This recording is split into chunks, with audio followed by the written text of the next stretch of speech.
Hey guys, how's it going? It's Ben Malol here. Thanks for joining me in the video. Now today I wanna go back to the basics for two reasons. First of all, because I've noticed that a lot of beginners have been following me, and it seems that I'm talking a lot about advanced techniques and stuff that they usually lose track. And as well, the second reason is to really remind ourselves on things that we might have forgotten, because I noticed that as well myself, where I'm 2 years into this stuff and sometimes I really forget the basic stuff. And then some people that are just beginning, they're just beginners, they remind me, and I'm like, oh wow, that literally solved a problem of mine. So I'm doing this for myself and for you guys as well, to really go back to the basics, to the beginning. And if you're advanced, this is going to be pretty good for you, and if you're a beginner, this is going to be amazing for you, because we're really going to go over the fundamentals. It's not going to be a long video, but it is going to be really focused. So let's begin. So basically, first of all, you have to understand how the Facebook advertising system works. Now, Facebook ads is, of course, the advertising system that Facebook offers, where you send out ads, and you're actually going into this auction type bidding situation, where if, for example, you're selling a wooden table and you're targeting homeowners or people that have just moved into a house. So you have your ad, and other people are sending out ads on maybe a similar product or a similar offer, or just targeting that audience. And usually you're bidding for a certain amount of impressions or a certain amount of reach, and other people are bidding as well, putting money, like you're putting money, like you pick a daily budget, you pick a bid, and then Facebook decides which ad to show the audience. So the factors that Facebook think about is how much you're bidding, how much your daily budget is, how much relevant your ad is, how much text the image has, your advertising history, and more and more and more. So that's basically an overview of how Facebook decides who to show an ad to, and how do you compete against other advertisers. Now that all happens in the back end. In the front end, what you're doing, you're just sending out an ad, you're putting how much money you want to put, and then you get the results. Okay, so it's not really important to understand how everything works in the back end, but just so you have a kind of an understanding of how it works. Now, first of all, the first thing I want to go over is basically the campaigns, ad sets, and ads. So for those of you who don't know, ads are built out of one campaign, an ad set, and an ad. So think of the campaign as a town, and an ad set as a house, and then you got the ad, which is a room in the house. So inside the campaigns you have a bunch of ad sets, and in the ad sets you have a bunch of ads. So let me go over my shoulder here. I'll show you what I'm talking about. So I just opened this ad account. It's like a dummy ad account. This is where you'll usually see all the results for all the ads and campaigns that you released. You'll see how many people it reached, how much you're paying for conversions, the amount spent, and you have much more things that you can go over, which I won't go into too much detail here, but you understand. So in the ad manager, we can basically release an ad, but you don't want to release ads from the ad manager, because this is very basic. This is a very basic toolbox that you have when you're releasing ads through the ad manager. You always want to go to the Power Editor when you're releasing ads. This is a more complex system. It has more options, it has more tools, and you want to start to get used to it if you're not using it until now. So if we go to the Power Editor here, you see we have the campaigns, we have the ad sets, and we have the ads. Now, on each one of these levels, there are different things that you can decide on each one of these levels. So on the campaign level, you can decide what objective you want to use for your campaigns. So you got post engagement. This is to get as many comments, shares, likes as Facebook can bring you. It shows your ad to people that are more likely to do those kind of engaging activities. So it's, if you're targeting a broad age group, so let's say from 18 to 65, you'll notice that Facebook will automatically show it to the more younger crowds, because the younger crowds are more engaged usually. The more the people that like and comment and share and tag their friends. Page likes is if you want to post an ad and you want to get page likes. I don't use this personally because I get a lot of page likes automatically from just a regular ad that I send. Local awareness, just to get a brand out there inside the city. Brand awareness, it's basically you're paying to get your ad shown to as many people as possible, not for a certain activity. I haven't used this before. Traffic is to get people into your website. So it's it targets people that are more likely to click links. App installs speaks for itself. Event responses, not really important. Video views, as if you have a video, then you want to get as many views as possible on that video.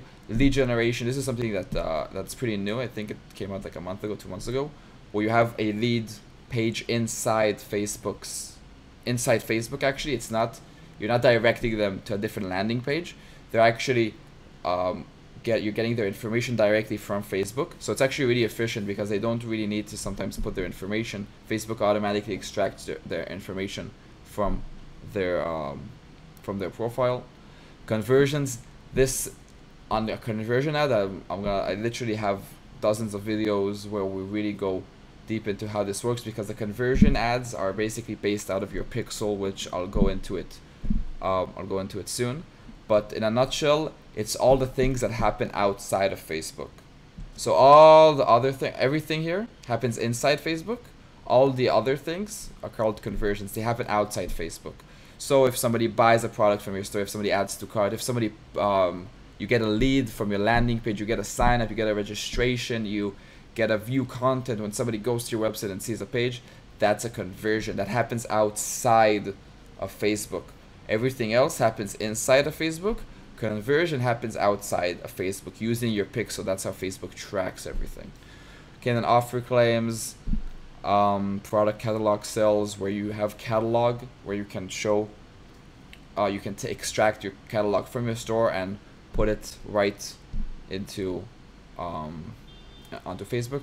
Store visits, I haven't used store visits, but I'm assuming it's the Facebook store, because you can actually have an e-commerce store on Facebook, and I guess that's just optimized for people to enter, that are entering your store through that.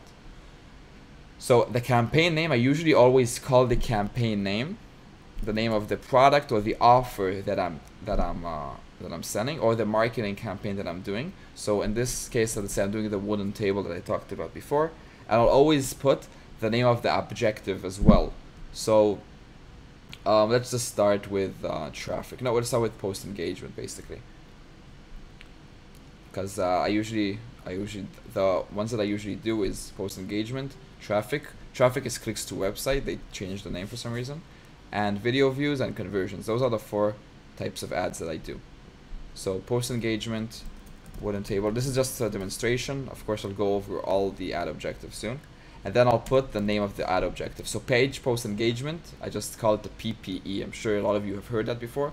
PPE stands for page post engagement, to get as many likes, shares, comments, just to get as viral as possible. And I continue on that. And then after we build the campaign is where we pick the objective for all our ad sets and ads. And then we get right to the ad set.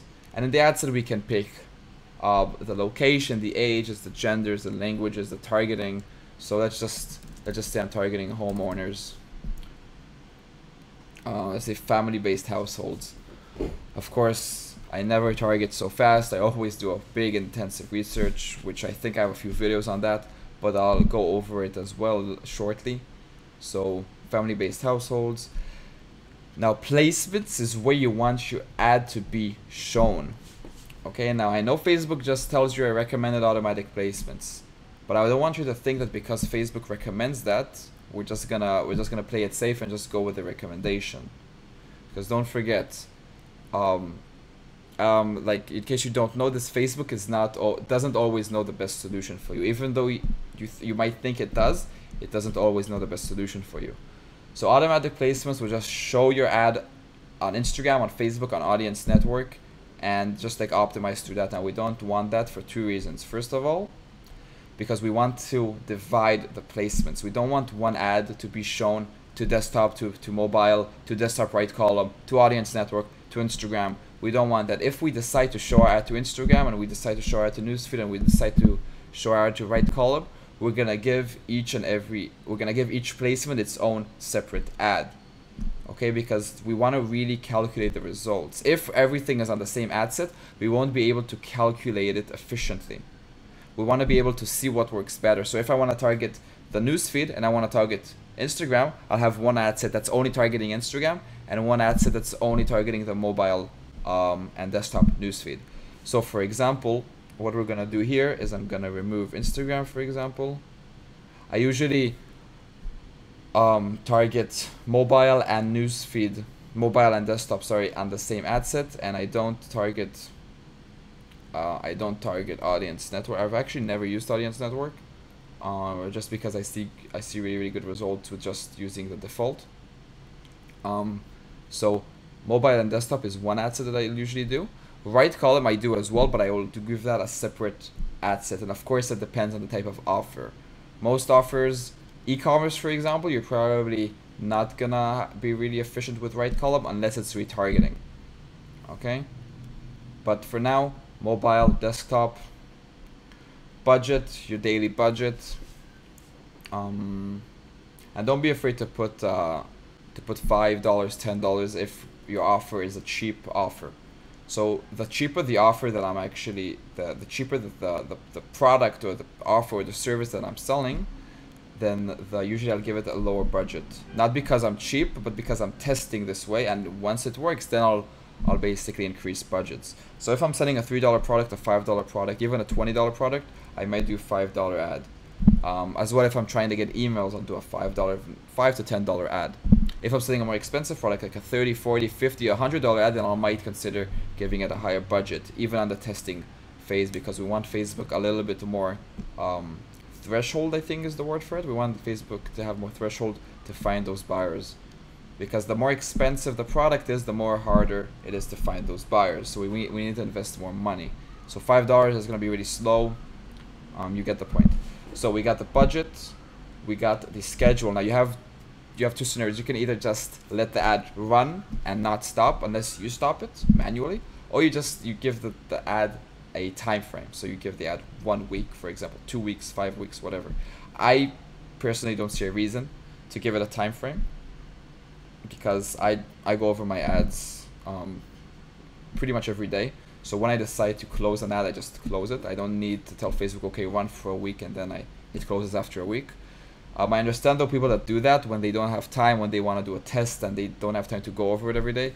But myself, and I think for you as well, you'd want to just let it run, and if you decide to close it, then just close it instead of giving it a time frame.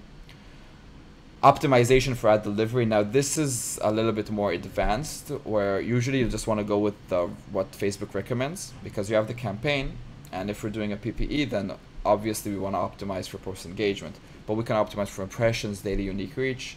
But I won't go into that now. You'll want to usually 99% of the time to just optimize for what you're optimizing for the campaign. Same thing, automatic and manual. You can bid and decide how much you're willing to pay for an action, or let Facebook basically decide. Now for post engagement, I'll usually do automatic, but for website conversions or clicks to website, I'll do manual most of the time. But I'm not really gonna go into that in this video as well, because it's pretty advanced. You can have a lot of success using automatic. So after you set up your ad set, now this is really, really important, because this is something that I notice a lot of people doing, and it makes me puke in my mouth a little bit every time I see this. It's that people don't like to give their ad sets proper names. Now I'm a perfectionist, and I'm really obsessed with organizing everything. Okay? My room might look like shit, but when I'm in business, I'm extremely organized. What do I mean by that? How does that come into play? My ad set will be called exactly the same. My ad set will be called the way that the ad set is built. So if the campaign is called wooden table, I'll call the ad set wooden table first of all. Then I'll put the audience that I'm targeting. So in this case, I'm targeting family-based households. So I'll call this family houses, for example. And then I'll basically pick the country that I'm targeting, so USA, and then the ages, which is 18 to 65 plus. And what else do we have here? And we have the placements, which is mobile and desktop, the feeds, mobile and desktop enabled. So I'll do M plus D. Now the reason I'm doing this is, first of all, when you have a lot of ads, it's going to be really difficult to understand what each ad is doing and analyzing that, because if your ads aren't called like this, you'll literally need to go into each ad and see what this ad is doing and where it's targeting. When the ad is called, when the ad has in its name, it has the interest, it has the country, it has the ages, and it has the placements, I know everything about the ad from just looking at my screen, from the ad manager. I don't need to go into the ad set and check it. It's much more easy, much more efficient to go over and compare ad sets like that. So I'll call it like that, and I'll continue to the ad level. Okay, now we did the ad set, now we're doing the ad. So again, I'm going over it again. Campaigns, you pick the objective. Okay. Ad set, you pick all the targeting, the ad objective, the optimization, what you're paying for, and really all the juice of the ad. The ad set is usually all the important things about the ad, and the ad itself is how the ad looks on the front end. This is what the people see. This is what the consumers see, or customers. So there's the picture, there's the copy, there's the link, and anything basically that you can imagine on an ad. So for example, you got my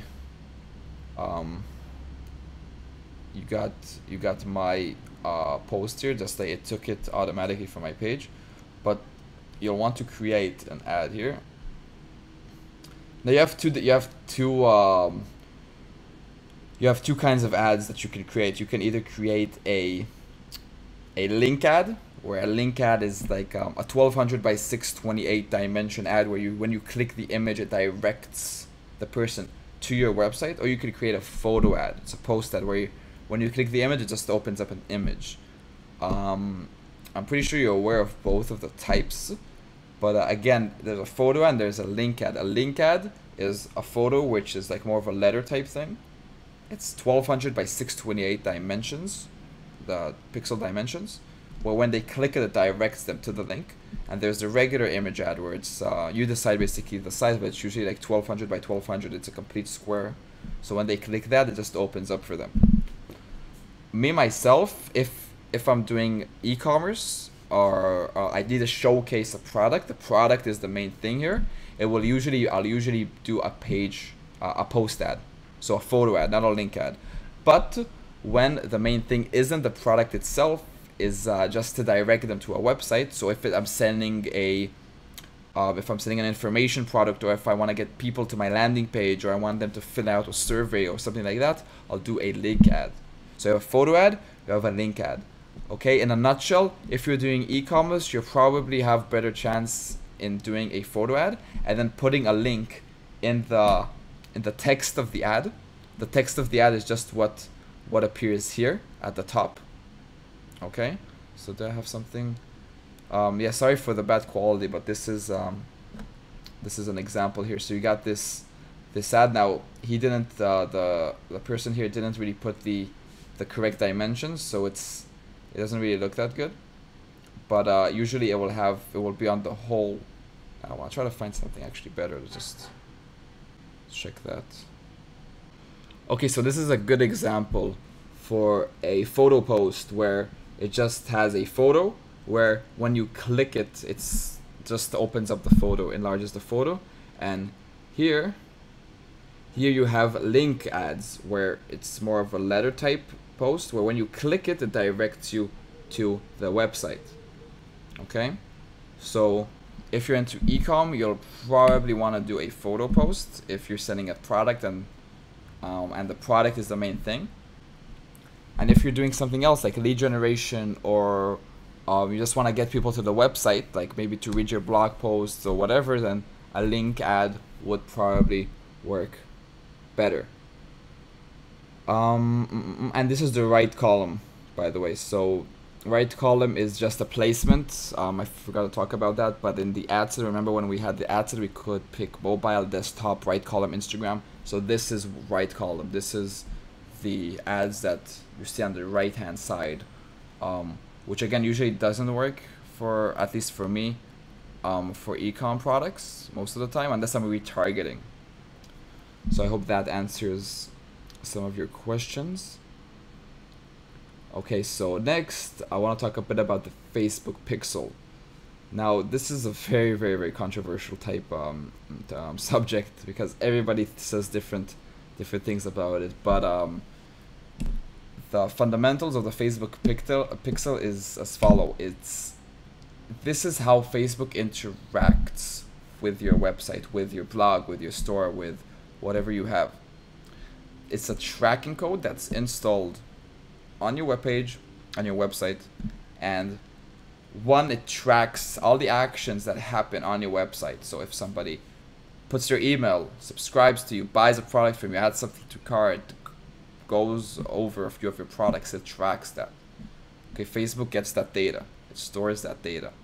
Okay, so let me show you. Try to give you an example.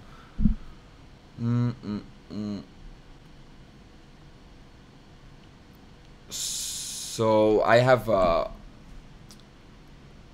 pixel installed on my landing page, for example. And what actually happens is, it doesn't matter, by the way, if a person comes to my landing page from Facebook or from Google or from any other place, because once my pixel is installed on my pages accordingly, it will track all of those actions, and then I can use that in the future. Okay, so you see here, past 7 days, each one of these is a pixel. So past 7 days, I had 214 watch video pixel fires on a certain video. I had 504 leads. I had 945 view content, which is similar to page views. So this is what Facebook tracked. Now, I can do two things with this. I can do more than two things with this. But what I can basically do is, first of all, if I run ads to this, if I run ads to my landing page, I can see which ad gave me what results. So this ad gave me this amount of leads, and it cost me this much per lead. This ad gave me this amount of leads, and it cost me this much per lead. I can know which ad brought me what if I send out ads, because the pixel tracks all the actions that happen on your site. And the next thing that it does, which is probably the most important one of them all, is that it optimizes. That you can optimize an ad for certain actions. That's the website conversion ad that we talked about before. When we pick a campaign objective, we can pick a website conversion ad.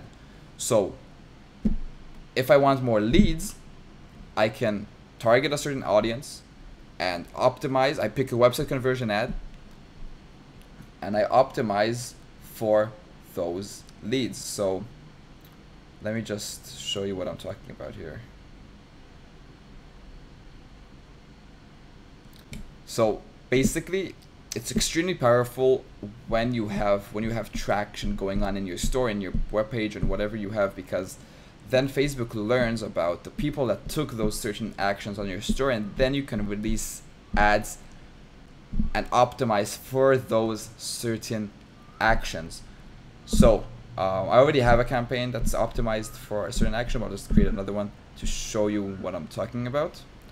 So increase conversions on your website. That's the ad objective. Okay, get people to take valuable actions on your website, such as watching a demo or purchasing a product, and use the Facebook pixel to measure and optimize ads for conversions. So again, all of these things happen on Facebook's side. The website conversion ad happens on your side. That's the only ad type that works that works with a that the thing that matters for that ad is what happens outside of Facebook, if that makes sense. So let's say landing page, call this landing page website conversions, because I want a certain conversion to happen. So this is the campaign. Now on the ad set level, you can pick the conversion. Okay, now I'm sure a lot of you are already aware of a lot of these things, but there is something that I want to talk about, that I'll get into it in a second, where people don't understand why when they optimize for a certain action they don't get results, or Facebook tells them that there isn't enough conversions for Facebook to optimize for that certain action. But for example, I can optimize for view content. I can optimize for leads because these are different pixels. So this ad, I can tell it I want you to bring me leads. So Facebook will be okay. Will say okay. Let's look at all those 500 leads that you got this week. I'm gonna take those 500 leads and I'm gonna try to find people that are similar to those leads, because Facebook is an algorithm after all. It sees the people as each person likes certain pages, has certain engagement actions, has certain purchasing actions, likes certain things, is on Facebook a certain amount of time. So eventually, people are very, very similar in Facebook's eyes. So probably the people that are watching this video are pretty similar to me, or we probably like the same type of interests, the same like types of plays, entrepreneurs, advertising, marketing, Facebook advertising, and so on and so on. And Facebook looks at us as a certain type of group. So when I'm optimizing for leads, it's gonna take those 500 people and it's gonna show my ad to people that are similar to those people that already gave me their email as a lead. Now, something that I want to go over as well is you have to understand how this works, how the conversions work. If you have a new store, for example, and you have the pixel, everything is installed, everything is good, but you haven't had any buys, anything, you can't tell Facebook, okay, optimize for purchases, I want people to buy. It doesn't work like that, because Facebook will not know who your buyers are if you don't have that data. Okay, makes sense? If Facebook doesn't have that data, it cannot optimize for that actions. So if I didn't have any leads on my landing page, I can't optimize for leads because Facebook doesn't know who to optimize for. It's not gonna be, oh, you're Ben Malol, oh cool, you don't have any data, but I'm just gonna show you ads to people that are gonna probably give you their email. No, Facebook can't work like that. It doesn't know who the people that give me their email are. Facebook doesn't know that. Facebook needs data for it to give me more data. So if you have a store and you're selling stuff, but you don't have any sales, you can't tell Facebook optimize for purchases. Facebook won't know who to target because nobody bought from you. It doesn't have that data to work with. But what you can do is always look for the action that happened before. So for e-com, for example, you have view content, which is when a person visits the product page. You have add to cart, when a person adds something to cart, and you have the purchase. So a purchase cannot be done without somebody going and doing a view content and adding to cart something. An add to cart can't be done without somebody going through a view content. So the view content is the first stage. So for example, out of 50 people that go into your website and view content, 20 of them out of those 50 will maybe add to cart. Maybe not 20, but 10, let's say 10, a fifth of the 50 view content will add to cart. So that's 10 people, that's 10 add to cart. And out of the 10 people that add to cart, maybe only 2 will purchase. Okay? So let's say in your case, you have 30 view contents, you have 5 adds to cart a day. I'm talking, this is all in a day. And you don't have any buys. So you won't optimize for purchases, but you can optimize for add to cart because you have that data. Facebook knows that people are adding to cart on your store, so it will find people that are similar to those people that add to cart, and that's just one step closer to optimizing your purchases. So let's say you don't even have that. Let's say you don't even have a lot of adds to cart. You have view contents. You have 10, 15 view contents a day. So what do you think you should optimize for? View content. Okay, you understand? Because that's the data that Facebook has. Let's give you another scenario. If you have 20 view content, 5 adds to cart, and 1 purchase, everything is in a day. Okay, so just to understand. So 30 view contents, 5 add to cart, 1 purchase in a day. What should you optimize for? Maybe some of you would say purchase because you have that 1 purchase a day. But I'll tell you, no, don't optimize for purchase because that's not a lot of data. I'd rather optimize for add to cart or maybe even view content because Facebook will have more data to feed on. Facebook will have more data to work with. Once I have 5, 10 purchases a day, I'll optimize for purchase. But if I have 1 purchase a day, optimizing for purchase will probably work less good than optimizing for add to cart. Now, these rules aren't set by stone, friends. This is things that have been working for me, and this is how I work. Okay, I know people that have that tried. I had one purchase a day and they optimized their purchase and they had results. But for me, and for my students and for my clients, the more data that Facebook has, the better. You should optimize for the action that has the most data and is the most closest to your end objective. Not the one that has the most data, but the one that's closest to the end objective. So if you have 100 view contents a day, 50 adds to cart, and 20 purchases a day, you'll optimize for purchases. I'm not going to tell you to optimize for view content, because 20 purchases a day is enough data. That's a lot of data for Facebook to optimize for. Okay, I hope that makes sense. So if you don't have enough purchases, if you don't have at least 5 purchases a day, 3 to 5 purchases a day, optimize for add to cart. If you don't have at least about 10 adds to cart a day, optimize for view content. If you don't even have that, if you don't have 20 view contents, 30 view contents a day, then you're probably in the wrong business. But the first thing that you want to optimize for, if you don't have the add to cart or purchase, you want to optimize for view content. That's why at the beginning of everything, before I even go into website conversion, I'll probably release a PPE ad, believe it or not. I'm not going to even touch website conversion, because a PPE will basically give the post as much virality as possible, and eventually view contents, and eventually adds to cart and sales, hopefully. And then I move forward from PPE to purchase, website conversion, or add to cart, website conversion, depending on the actions. So by the way, all of this happens, this isn't ad specific, this is in a whole 1 pixel ad account. So if I'm having like 5 purchases a day, not from an ad, but from an ad account, from my store, from the pixel, 5 purchases happen to the pixel a day, that's enough for me. I don't need to have 5 purchases on a certain ad to do a website conversion purchase. As long as you have those amount of purchases a day on the pixel, that's enough. So just try to think logically, and not just, oh, somebody said that purchase is the best ad, let's do purchase. Don't think like that. Understand the logic behind each one of these actions. Facebook works on past data. Okay, help Facebook, because Facebook had to work for you. You have to give it that data.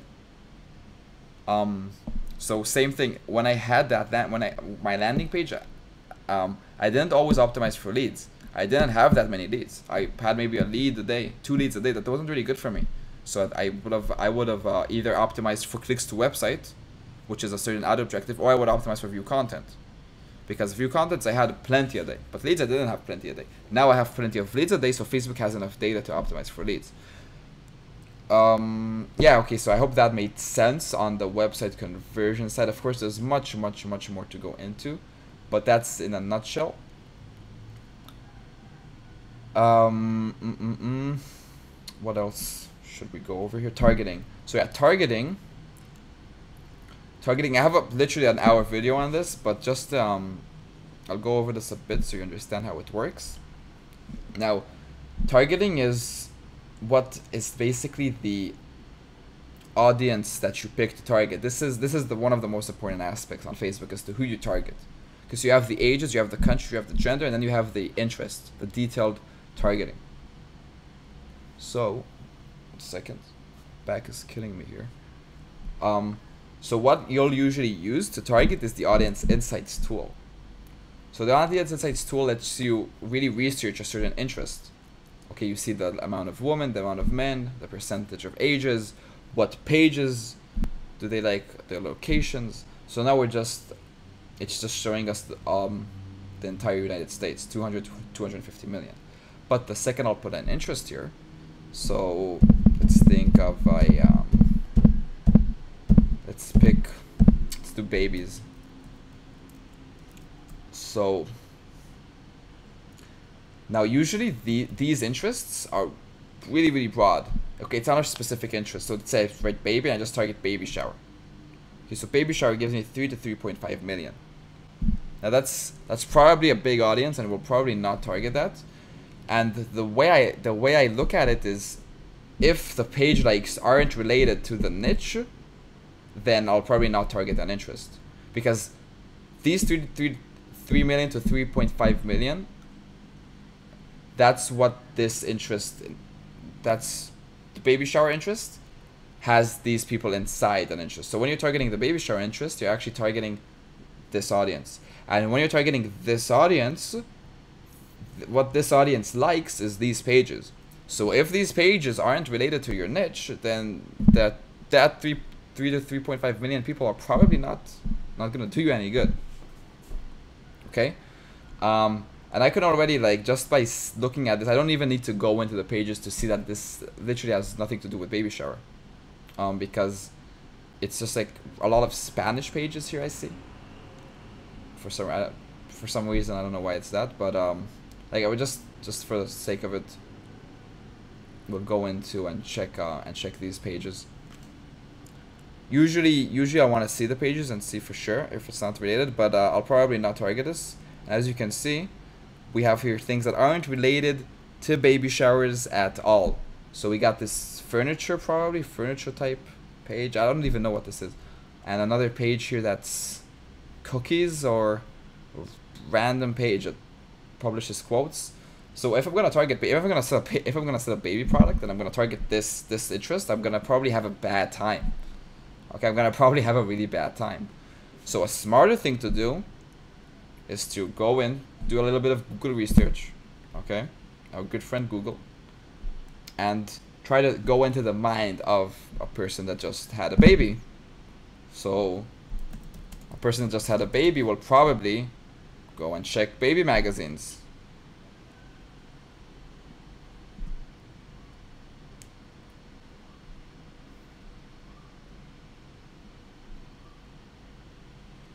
UK's #1 pregnancy, baby and toddler magazine, Mother and Baby. Let's check that. That might be good. So I'm gonna come here, I'm gonna remove this, and I'm gonna go and write Mother and Baby. Let's see. Okay, not that. Sometimes you're gonna have a lot of things that are just similar, but aren't really what you're looking for. So Mother and Baby. Here you go, Mother and Baby magazine, Australia, but this is really, really small. We want at least 100,000. So let's go again.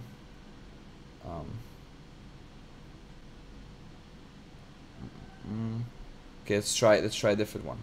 So we got Baby Talk. That's just this Google image here. Let's try Baby Talk. Baby Talk.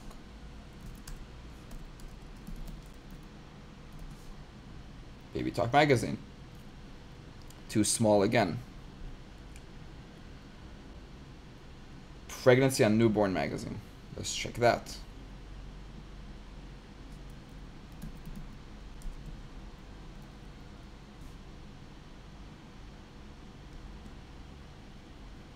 Okay, so Pregnancy and Birth magazine. This is 1 to 1.5 million.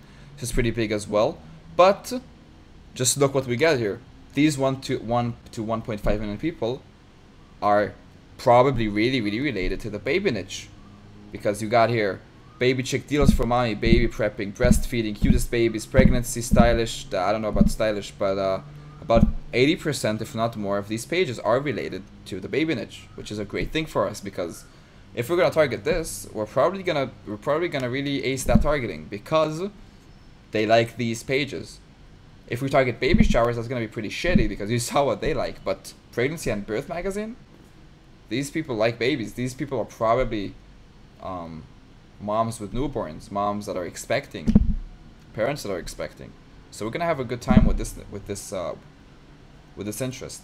And I can go on hours and hours and hours and finding more magazine, and maybe stories as well, and celebrities and TV shows and things that are related to babies that I go more in depth in a video. Just look for laser targeting Ben Malol on YouTube if you haven't seen it yet. But yeah, that's basically what you're looking for. The rules that you want to work with is when you're targeting a interest, you just want to make sure that the pages that they like are related to your niche. If they aren't, then you probably want to target a different interest. So that's it about that. What else do we have here? Ad objectives, we went over that. And what ad objectives should I pick? This is good question. So I think I went over that as well a little bit, but just gonna shortly remind you guys. So think of what you're offering, okay? And think of the history of your pixel. So if you have good history with your pixel, like what I talked about before, if you have data, then you'll probably want to do a website conversion ad for that action that has data. If you don't have any pixel data, then you'll either want to do a PPE or video views or a clicks to website, depending on the product. If it's an e-commerce product, does the image of the e-commerce product show the use of the product well enough? If yes, excellent. PPE, post image. So what I mean by it shows the use of the product easily enough, I mean maybe a jewelry piece, a shirt, an accessory. So that's good enough for a photo. If the photo cannot show the use of the product enough, then a video view ad will probably be good, because in a video view ad you can show what the product does. So for example, we sold a light changing lamp. Okay, we sold and went really well for us. We didn't do a regular photo post, because we want to show the effect of the light changing colors. So we did a video ad, because that's the only way to showcase how the lights change. We could do that on a photo post as well, just put a few images, but it's not as powerful as a video post. Same thing. I sold this kind of kitchen tool which cuts things really efficiently. Now I can show it on a photo post, but a video post will be much more powerful. A video view post ad will probably have much more conversions, because it's easier to relate to that. It's easier to understand the product. Now a clicks to website ad you'll probably use when you want to get people to the website to if you're selling maybe an information product or an offer, or you want an email subscription, registration, things like that. Because on a link ad, the image is usually not the main thing. Okay, and a photo video ad, the image / video is the main thing. Okay, and then you have a website conversion. Website conversion you want to do when you have good pixel history. Okay, so yeah, I think that's it. Spoilers for a different video. Where's that? There it is. And how long should I let an ad run? Now, the question depends on a lot of factors, but mostly if an ad is literally not giving you the result that you want after 3 days, 4 days, then you'll probably just close it. Because first of all, never close an ad in the first 12 hours. A lot of people say that in 24 hours that's enough time to see already the future of the ad by looking at the cost per link clicks. I kind of agree with that, but I'll usually let an ad run for 24 hours to about 36, 48 top, just because I can already see if how an ad will perform, even though it didn't optimize fully yet, because I see CPM, link clicks, and stuff like that. But if you want a basic structure, is that first of all, always let an ad run at least 48 hours before you decide, because it takes Facebook about 24 to 48 hours to fully optimize the ad. And if the ad doesn't have a positive ROI for you, depending on what you're offering, if the ad doesn't have positive ROI after the first 3 days, 4 days, then you're probably better off just closing it. Yeah, I think that's it. Now, of course, if after 3 days, let's say you have a sale and it's like break even, the ad, let's say you spent $15 on an ad and you made one sale, and that sale gave you profit of $15, and you're like breaking even after 4 days, I'll probably give the ad some more time to run. But if the ad is literally just losing after 4 days, like everything lost, then I'll probably just close it. Because maybe after 4 days it sold one, so it has a little bit of potential, it's break even, so it doesn't really matter because I didn't really lose money yet. So I'll probably let it run and just see if it optimizes more, because usually the more time an ad runs, the more it's optimized. That doesn't mean that you want to let an ad run for 3 weeks if it's not making you any money, but you'll probably know the future of it after about 3-4 days. And that's it, guys. So I hope I answered some of your questions. And if you need anything, just let me know. And subscribe to my channel if you liked this video. Comment as well if you liked it. And this is really the basics of Facebook advertising. I'm going to release a little bit more videos to touch on more of these topics, like maybe manual bidding a bit, how to optimize in the most effective way, what statistics we want to look at on the ads when we analyze, and so on and so on. So stay tuned, and again, if you liked it, let me know, and I'll see you soon, guys. Bye bye.